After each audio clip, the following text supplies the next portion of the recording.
अजीत पवार के साथ बीजेपी की बातचीत टूटी, एमवीए को राहत। शिंदे और बीजेपी पर अब अजीत पवार ने साधा निशाना।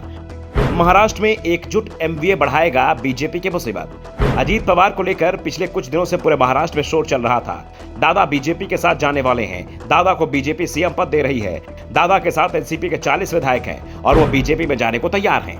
वैसे अजीत पवार पहले ही साफ कर चुके थे कि वो एकनाथ शिंदे नहीं बनेंगे, वो एनसीपी में हैं और एनसीपी में ही रहेंगे। एनसीपी छोड़ने का उनका कोई इरादा नहीं है। दावा तो यहां तक हो रहा था कि 1 मई को मुंबई के केबीसी मैदान में होने वाली सभा में अजीत पवार शामिल नहीं होंगे और सुबह से ही इसे लेकर चर्चा चल रही थी।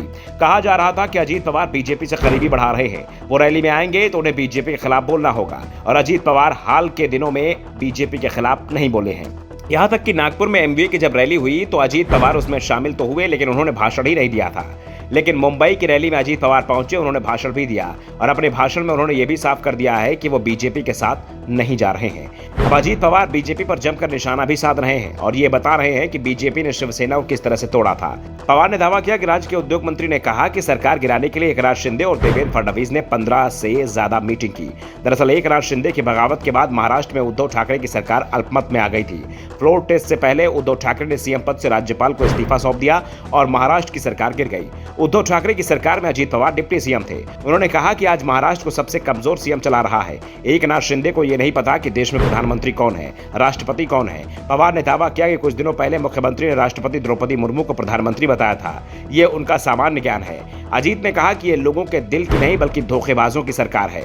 हमारे यहाँ छत्रपति शिवाजी महाराज की परंपरा है। जनता ऐसे धोखेबाजों को स्वीकार नहीं करेगी। वे महंगाई कम करने के लिए तैयार नहीं है, बल्कि सिर्फ अपने विज्ञापनों का प्रचार कर रहे हैं। पवार ने कहा, हम नहीं कह रहे बल्कि सुप्रीम कोर्ट ने भी इस सरकार को कमजोर सरकार करार दिया है। एमवीए गठबंधन को मजबूत बनाने की बात कहते हैं। अजीत पवार ने एमवीए में शामिल सभी पार्टी कार्यकर्ताओं से कहा कि अगर हमें थोड़ा भी समझौता करना पड़े तो करेंगे। हमें साथ मिलकर चुनाव लड़ना है और उम्मीदवार किसी भी दल का हो, सभी दलों के कार्यकर्ता उसे जिताने के लिए तैयार रहे। अजीत पवार ने बीएमसी चुनाव में हो रही देरी पर शिंदे सरकार को निशाने पर लिया। उन्होंने कहा कि 10 महीने बीत जाने के बाद अभी तक मुंबई महानगर पालिका चुनाव की तारीखों का ऐलान नहीं हुआ है। सरकार के मन में डर है। हाल ही में एपीएमसी के चुनाव परिणाम सामने आए थे और चुनाव परिणाम के बाद से शिंदे सरकार का डर और बढ़ गया है, क्योंकि एपीएमसी के चुनाव में हमारे मजबूत गठबंधन के आगे एनडीए को बड़ी राहत मिली है। इसलिए अब सरकार बीएमसी चुनाव टालने की कोशिश कर रही है। नगर निगमों में प्रत्येक टेंडर मंत्रालय से कंट्रोल होता है। ये ठीक प्रैक्टिस नहीं है। लोगों का पैसा बर्बाद हो रहा है। पिछले 10 महीनों में करदाताओं का पैसा विज्ञापनों पर बेहिसाब खर्च किया जा रहा है। हाल ही में पर्यटन विभाग ने देखो अपना महाराष्ट्र के रूप में विज्ञापन प्रकाशित किया।